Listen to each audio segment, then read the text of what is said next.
Irmãos, bom dia. É com muita alegria que começamos essa terça-feira, dia 11 de maio, nesse 8º dia da nossa novena de Nossa Senhora de Fátima, a caminho da semana que nos prepara para a grande festa de Pentecostes, um tempo muito forte de escuta daquilo que Deus quer nos falar.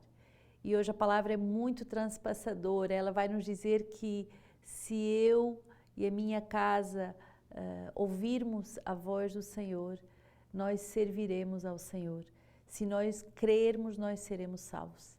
Então a palavra de Deus, ela tem o poder de nos converter profundamente, e não só a mim pessoalmente, mas a toda a minha família e de pôr toda a minha casa a serviço da evangelização. Hoje queremos acolher a todos os nossos irmãos de comunidade de vida, de aliança, todos os benfeitores, todos aqueles que se reúnem conosco para fazermos esse caminho bonito da Léxio Divina.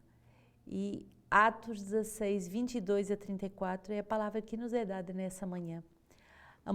Amontinaram-se a multidão contra eles, os estrategos, depois que mandaram arrancar-lhes as vestes, e ordenaram que fossem batidos com varas. Depois de lhes infligirem muitos golpes, lançaram-nos à prisão, recomendando ao carcereiro que os vigiasse com cuidado.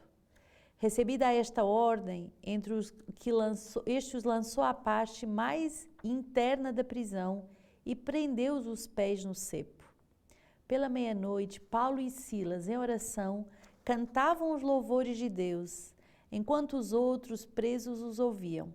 De repente, sobreveio um terremoto de tal intensidade que se abalaram os alicerces do cárcere. Imediatamente abriram-se todas as portas e os grilhões de todos se soltaram. Acordado e vendo abertas as portas da prisão, o carcereiro puxou da espada e queria matar-se. Pensava que os presos tivessem fugido. Paulo, porém, com uma voz forte, gritou: "Não te faças mal algum, pois estamos todos aqui." Então o carcereiro pediu uma luz, entrou para dentro e todo trêmulo caiu aos pés de Paulo e de Silas. Conduziu-os para fora e disse-lhes: "Senhores, que preciso fazer para ser salvo?" Então responderam: "Crê no Senhor e serás salvo, tu e tua casa." E anunciaram-lhe a palavra do Senhor, bem como a todos os que estavam em sua casa. Acolhendo-os então naquela mesma hora da noite, lavou-lhes as feridas e imediatamente recebeu o batismo, ele e todos os seus. Fez-los então subir à sua casa, pôs-lhes a mesa e rejubilou-se com todos os seus por terem crido em Deus. Essa página do livro dos Atos é uma das belíssimas passagens em que vamos ver aquilo que um anunciador da palavra pode sofrer como perseguições, como ataques, mas também a grande graça de liberdade interior. Tem sido o ano todo trabalhando essa graça do compêndio, e se você ainda não tem o nosso compêndio, adquira, porque são riquíssimos os ensinamentos que são dados justamente sobre essa graça de liberdade interior. Paulo estava cativo e, no entanto, ele era livre. E essa liberdade é tão grande, é tão forte, que faz com que todos os grilhões se soltem. E aí, o carcereiro, ele sim estava preso, e aí nós vemos a inversão daqueles que acham que são livres no mundo, mas na verdade são presos a medos, presos a leis injustas, presos a tantos preconceitos. E finalmente Paulo, que o mundo achava que estava preso, estava profundamente livre. E esse carcereiro decidiu se matar com medo das consequências ao pensar que os presos poderiam ter fugido. Paulo, porém, vai gritar: "Não te faças mal algum, pois estamos aqui." Livre se faz prisioneiro para salvar aquele que está preso nos seus esquemas injustos. E então Paulo vai ser canal da conversão desse homem de uma forma impressionante. O carcereiro vai pedir uma luz, entra para dentro e todo o termo cai de joelhos aos pés de Paulo e Silas. Nesse pedir uma luz, que era certamente uma tocha para poder entrar naqueles escombros do presídio, mas ele vai receber a luz. Ele pede uma luz e ele vai receber a grande luz, a luz da salvação. E conduzindo-os para fora, e é muito bonito esse processo da conversão, que na verdade é uma iluminação interior que vai nos conduzir para fora, que vai nos fazer enxergar o mundo de uma forma nova, que vai, a partir dessa iluminação interior, mudar todas as nossas referências. Então, ao conduzi-los para fora, diz: Senhor, o que preciso de fazer para ser salvo? Esse carcereiro que devia vigiar os presos, agora ele se sente como que impelido a se deixar conduzir por Paulo para adentrar uma liberdade interior que se chama salvação. O que precisamos fazer para sermos salvos? E aí Paulo vai ter essa palavra muito forte: crê no Senhor e serás salvo, tu e a tua casa. A questão da salvação é uma questão de fé, fé que transforma a vida, fé que nos faz aderir a nosso Senhor, fé que nos faz de verdade unidos a nosso Senhor.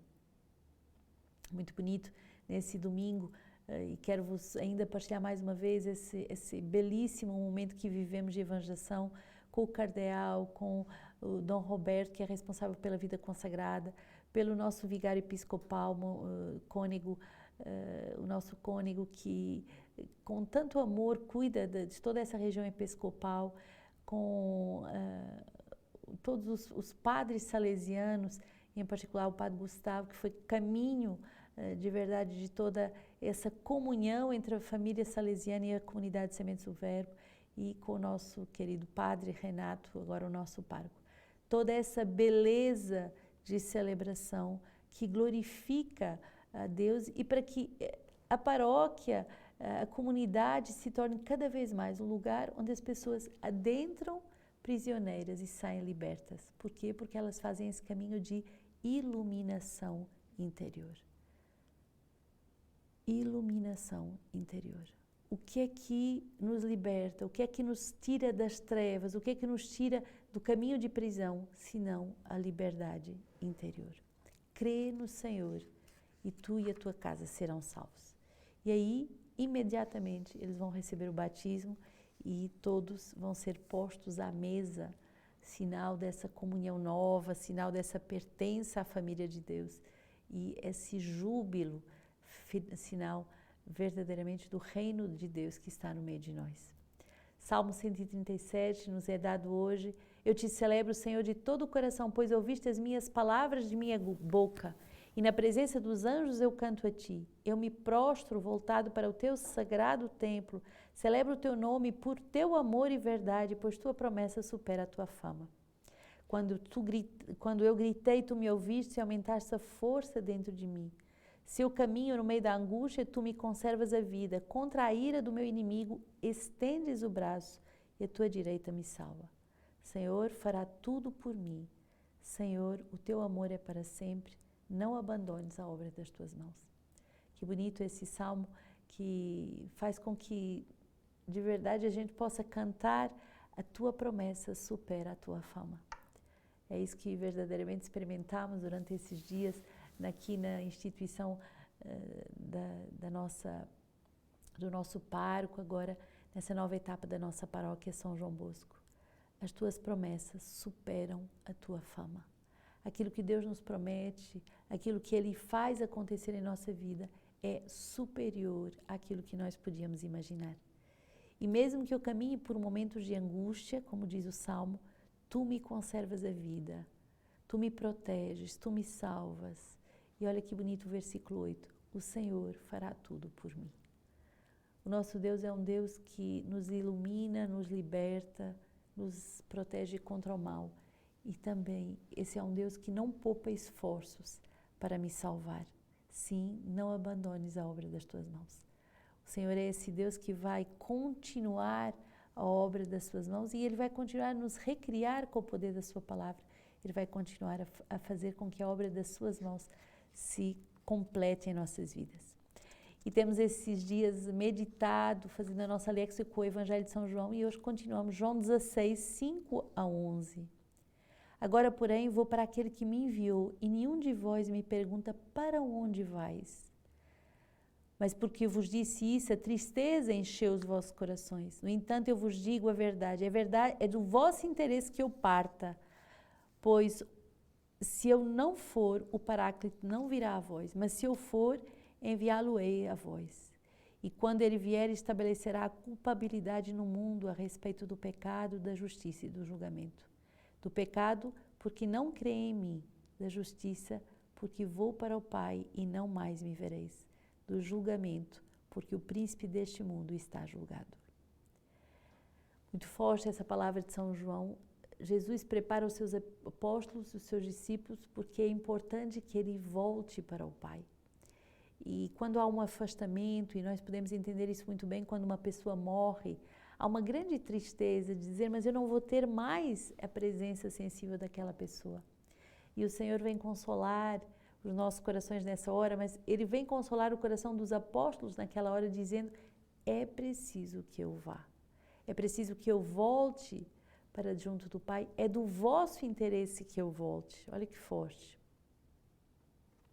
E o Senhor agora vai vir estabelecer a culpabilidade do pecado, da justiça e do julgamento. Isto é, o cristão é aquele que vai ter não um sentimento de se culpabilizar o tempo todo, mas um sentimento de que as coisas têm um efeito de gravidade, que nós devemos verdadeiramente ter consciência do peso dos nossos atos. O pecado não é uma coisa banal que eu posso banalizar e como se nada fosse. O pecado vai ter consequências de morte para a minha alma, de morte para os relacionamentos, de morte ecológica, de morte social. O pecado tem consequências e nós devemos ter essa consciência da nossa culpabilidade.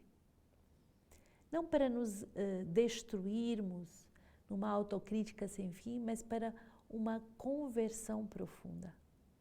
Consciência do pecado, consciência da justiça, e é muito forte a palavra de Deus que quando fala de justiça, justiça é fazer aquilo que é ajustado à vontade de Deus. Então eu vou também ter a consciência da culpabilidade quando eu me desajusto da vontade de Deus. Você já sentiu certamente no teu coração um sentimento de aqui não estou na vontade de Deus, isso não é a vontade de Deus. E há uma culpa porque muitas vezes nós até sabemos qual a vontade de Deus, mas nos deixamos desviar por egoísmo, por comodidade, por tantas coisas. E aí temos que voltar à vontade de Deus. E terceiro, o julgamento. Quantas vezes podemos nos deixar atribular pelo julgamento e não percebermos que o julgamento de Deus ele é bom no sentido que ele nos traz à luz de Deus, ele nos traz para a verdade, ele nos tira das acusações demoníacas, mas ele nos faz entrar na verdade. E um dia teremos o julgamento eterno, mas todos os dias, quando fazemos o nosso exame de consciência, e você pode esperar à noite para fazê-lo, mas pode ao longo do dia haver vários momentos em que você se examina e diz, não, Senhor, nessa situação eu errei, eu peço perdão. Aqui eu podia ter reagido de outra forma. Aqui não precisava de ter reagido com tanta força ou com tão pouca força. A pessoa, ela se julga e o Senhor vem verdadeiramente estabelecer a culpabilidade do mundo a respeito do pecado, da justiça e do julgamento. Dar consciência de que devemos nos submeter ao julgamento de Deus, devemos deixar que um outro julgue a minha vida, que um outro me avalie, que um outro me oriente, que um outro possa ter uma palavra a dizer sobre o meu ministério, sobre o meu comportamento, é tão importante. E hoje, finalmente, as pessoas não querendo ter outras referências a não ser a sua própria referência, se isolam e depois se destroem em culpabilidades doentias. O Senhor, Ele vem estabelecer a culpabilidade de uma forma sadia, nos dando consciência do pecado, consciência daquilo que é justo e consciência também que temos um juiz que nos julga, não para nos condenar, mas para nos fazer amadurecer. Aceitar ser ajustado, aceitar ser liberto do pecado, aceitar que um outro me julgue, que não seja eu que me julgo, que me justifico o tempo todo, ou que me condeno, ou então que me torno tão condescendente que parece que nada é grave. Aceitar que um outro conduza a minha vida é sinal de maturidade. E nesses dias vamos ler como patrística o comentário do Evangelho de São João, justamente de São Cirilo de Alexandria, um bispo do século V, que diz assim: Cristo é o vínculo da unidade. Cada vez que participamos do corpo sagrado de Cristo, unimos-nos a Ele corporalmente, como afirma São Paulo, ao falar do mistério de amor misericordioso de Deus. Este mistério Deus não o fez a conhecer aos homens das gerações passadas, mas acaba de o revelar agora, pelo Espírito, aos seus santos apóstolos e profetas. Os pagãos serão admitidos à mesma herança, são membros do corpo, são associados à mesma promessa em Jesus Cristo. Ora, se todos nós formamos um só corpo em Cristo, não apenas uns com os outros, mas também com aquele que habita em nós pela sua carne, por que não vivemos plenamente esta união existente entre nós com Cristo? Com efeito, Cristo é o vínculo da unidade, por ser ao mesmo tempo Deus e homem. Seguindo o mesmo caminho, podemos falar da nossa união espiritual, afirmando que todos nós, ao recebermos o único e mesmo Espírito Santo, nos unimos uns aos outros e com Deus. Embora estejamos separados, somos muito e cada um de nós, Cristo faz habitar o Espírito do Pai, que também é o seu. Todavia, o Espírito é um só, indivisível e com a sua presença e ação reúne os que individualmente são distintos uns dos outros, fazendo com que em si mesmo todos sejam um. Assim como a virtude do corpo sagrado de Cristo transforma num só corpo os que dele participam, parece-me que o único e indivisível Espírito de Deus, habitando em cada um, vincula a todos numa unidade espiritual. Por isso, novamente, São Paulo se dirige a nós dizendo: suportai-vos uns aos outros com paciência no amor, aplicai-vos a guardar a unidade do Espírito pelo vínculo da paz. Há um só corpo e um só Espírito, como também é uma só esperança a qual foste chamado. Há uma só a fé, um só Senhor, um só batismo, um só Deus e Pai, de que todos, que reina sobre todos, age por meio de todos e permanece em todos. Se efetivamente é um só Espírito que habita em todos, também o único Deus e Pai de todos estará em nós por seu Filho, unindo entre si e consigo todos os que participam do meu Espírito. Desde agora torna-se evidente que de alguma maneira estamos unidos ao Espírito Santo por participação. De fato, se de uma vez por todas abandonamos a vida puramente natural e obedecemos às leis do Espírito, é claro que deixando de lado a nossa vida anterior, unindo-nos ao Espírito, adquirimos uma configuração espiritual e até certo ponto transformamos em outra a nossa natureza. Assim já não somos simplesmente homens, mas filhos de Deus e habitantes do céu, pelo fato que nós temos tornado participantes da natureza divina. Que bonito, né? Não somos somente homens, mas participantes e habitantes do céu. Todos somos um com o Pai, no Filho e no Espírito Santo. Um só, repito, pela identidade de condição, um só pela união na caridade, pela comunhão no corpo sagrado do Cristo e pela participação do seu único Espírito Santo. Que bonito sermos verdadeiramente um só com o Pai, um só no Espírito. E esses dias, nós já estamos no 8º dia da nossa novena, nós temos suplicado em Fátima, e os nossos irmãos que moram em Portugal estão lá rezando por nós, suplicado em Fátima uma chuva de graças para que verdadeiramente possamos viver essa espiritualidade de Fátima, que é adoração perpétua, reparação perpétua. A pessoa que adora, ela se arrepende, ela recomeça, ela aceita recomeçar. E vamos nos preparar então para a grande novena de Pentecostes, que começa dia 14 a 22 de maio. Nós teremos 9 noites de muita formação, justamente com essa grande alegria de termos a efusão do Espírito Santo, o derramamento do Espírito. E quero vos convidar, não só para essas 9 noites, mas também para o retiro do Carisma, sexta, sábado e domingo. Esse grande retiro do Carisma é dia 21 a 23 de maio, sexta, sábado e domingo, poderemos viver juntos um momento de muita formação sobre o que é um carisma e o que é que nos torna livres com essa gloriosa liberdade dos filhos de Deus.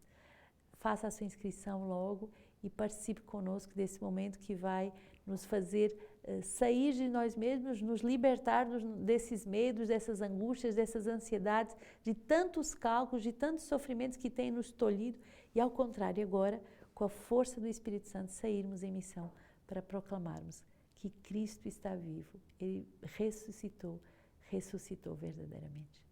Que o Senhor nos abençoe e nos guarde ao longo de todo esse dia, nessa preparação com a novena a Nossa Senhora de Fátima para a grande novena do Espírito Santo.